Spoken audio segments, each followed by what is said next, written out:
siapa orang yang masuk ke kota Tarim menjaga dua hal, maka tidaklah keluar dari kota Tarim kecuali aku menjaminnya jadi wali. Jadi wali. Sampai dikatakan bahasanya muliakan yang ada di kota Tarim walaupun ada kilap, walaupun anjing yang ada di kota Tarim. Walaupun kenapa? anjing. Karena anjing yang ada di kota Tarim pernah mendapatkan nadroh daripada orang soleh. Wali versi oknum-oknum habaib yang sering menceritakan cerita-cerita khurafat dengan label karamah, atau wali versi Allah Azza wa Jalla. Assalamualaikum warahmatullahi wabarakatuh. Alhamdulillah kita bertemu lagi teman-teman di channel Nasrul Sunnah. Teman-teman, video kali ini masih ada kaitannya dengan video yang tadi malam, yaitu masih seputar kota Tarim.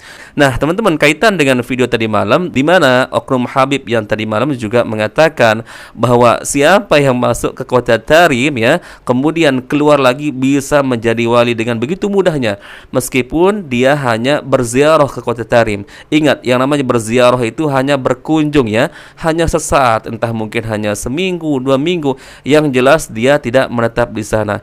Kata oknum habaib tersebut mengatakan, barang siapa yang bisa menjaga dua hal ketika masuk kota Tarim, maka aku menjamin dia ketika keluar dari kota Tarim menjadi wali. Ini sangat aneh juga teman-teman ya. Wali versi apa maksudnya ini ya?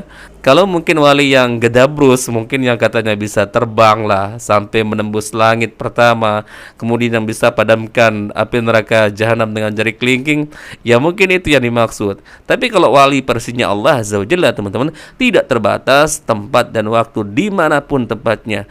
Kalian mau berada di kampung, mau berada di kota, mau berada di Indonesia, di Tarim, maka tersebar wali-wali Allah Azza wa Jalla. Karena Allah Azza wa Jalla mengatakan, ala inna awliya Allahi la khaufun alaihim wa lahum yahzanun alladzina amanu wa kanu yattaqun.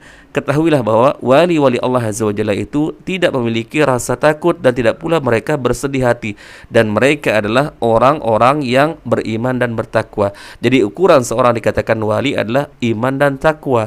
Makanya Allah mengatakan di ayat yang lain, inna akramakum indallahi atqakum. Sesungguhnya orang-orang yang paling mulia di sisi Allah Azza wa Jalla adalah orang-orang yang paling bertakwa. Gak ada orang yang mengatakan sesungguhnya orang-orang yang paling mulia di sisiku, kata Allah, adalah orang yang tersambung nasabnya, atau seorang waliullah yang bisa terbang, kemudian bisa padamkan api neraka jahanam dengan jari kelingking, atau yang bisa keluarkan rantai emas dari langit. Gak ada seperti itu teman-teman ya. Baik, kita simak videonya. Cara mendapatkan barokah di kota Tarim. Al-Habib Mustafa bin Ahmad Al-Muhdar, beliau pernah mengatakan bahwasanya siapa orang yang masuk ke kota Tarim menjaga dua hal, maka tidaklah keluar dari kota Tarim kecuali aku menjaminnya jadi wali. Jadi wali. Jika masuk ke kota Tarim menjaga dua hal, maka aku akan jamin dia tidak keluar dari kota Tarim kecuali jadi wali. Walaupun ziarah, asal masuk menjaga dua hal. Apa? Yang pertama, yaitu dengan menjaga lisan. Jika masuk kota Tarim, jaga lisan Anda. Jaga lisan. Yang kedua, jaga hati Anda. Jaga hati. Masuk kota Tarim, jangan sampai suudzon. Sampai dikatakan bahasanya muliakan yang ada di kota Tarim walaupun ada kilap, walaupun anjing yang ada di kota Tarim. Walaupun kenapa? Anjing. Karena anjing yang ada di kota Tarim pernah mendapatkan nadroh daripada orang soleh, pernah mendapatkan pandangan daripada orang soleh. Oleh karena itu, jika Anda ingin masuk ke kota Tarim, jaga dua hal, jaga hati, jaga lisan. Maka ketika Anda akan mendapatkan jaminan daripada Al-Habib Mustafa bin Ahmad Al-Muhdar yang ada di Guere. Beliau menjamin orang yang masuk kota Tarim dengan dua hal ini tidak keluar melainkan mendapat daripada menjadi wali.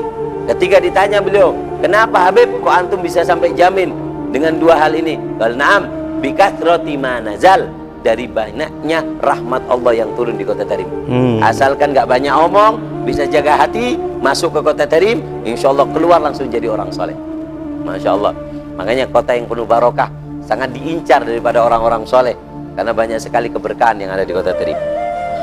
Jangan jadi pertanyaan saya nih, wali apa dulu ini ya?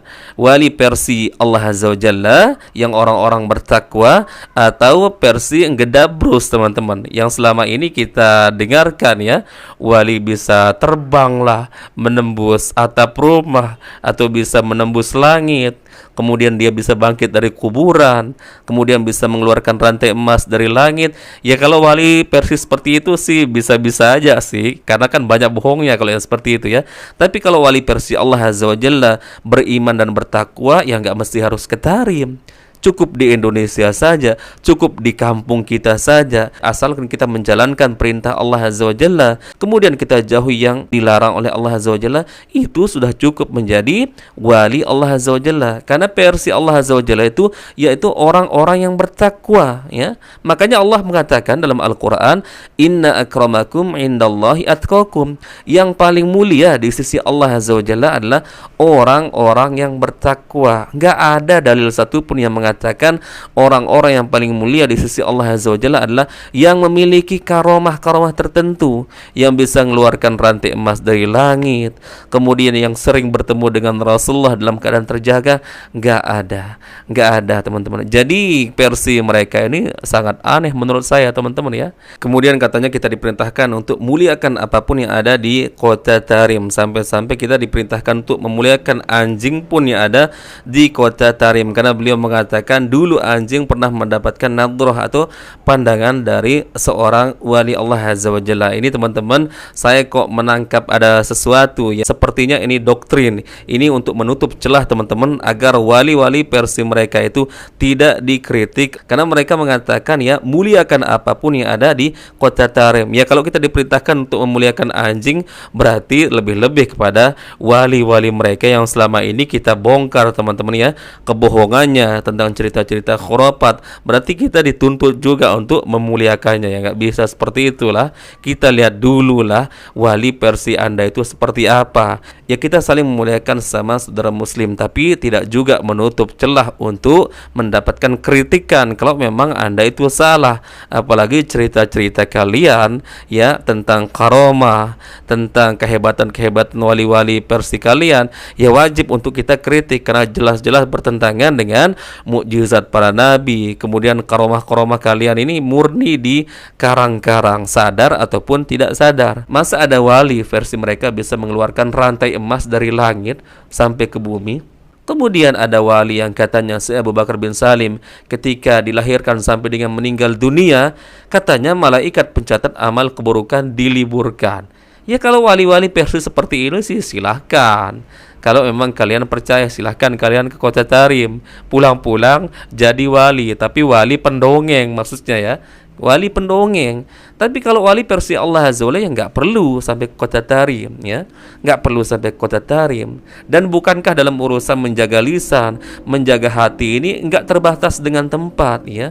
Kita stay di tempat kita, di rumah kita, daerah kita, kita diperintahkan wajib untuk menjaga lisan, menjaga husnuzon kita, tidak berprasangka buruk. Tapi ya kita lihat dulu kondisinya. Masa kita harus tetap berhusnuzon terhadap orang-orang yang mendongengkan cerita kita wali-wali khurafat? Ya nggak bisa teman-teman. Kalau kita senantiasa berhusnuzon, berprasangka baik dengan cerita-cerita yang jelas bertentangan dengan Al-Quran dan Sunnah, berarti tidak akan ada orang yang berani membantah cerita-cerita tersebut ya, alih-alih dengan alasan berhusnuzon. Ya nggak bisa. Gak bisa teman-teman. Bukan pada tempatnya kita meletakkan prasangka baik kita, apalagi dengan jelas bertentangan dengan Al-Quran dan Sunnah teman-teman ya. Baik teman-teman, mungkin itu yang bisa kita sharing-sharing di video kali ini. Semoga ini bermanfaat untuk kita semua. Mohon maaf jika ada kekurangan, dan kita mohon kepada Allah Azza wa Jalla bagi siapapun ya, tidak terkecuali terhadap Habib-Habib ini. Mereka adalah saudara muslim kita ya. Bisa terjadi tergelincir dalam perkataannya teman-teman. Kita mohonkan kepada Allah Azza wa Jalla, ampuni mereka semua.